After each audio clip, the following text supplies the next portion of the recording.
In this short tutorial, I will show you how to split your screen on a Samsung device. Splitting the screen allows you to view and use two different apps simultaneously, enhancing your multitasking capabilities. It's a handy feature that can greatly increase your productivity. To get started, open up any app you like.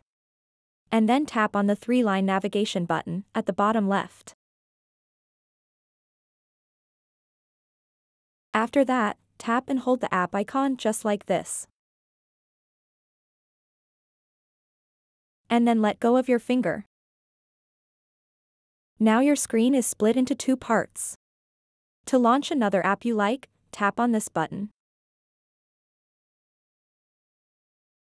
And select the app. Now you can split screen multitask on your Samsung device. So that wraps up this tutorial. If you have any questions about this whole process, please let me know in the comments section below. And if this video helped you out, please give it a big thumbs up and subscribe to this channel for more tutorial videos like this one.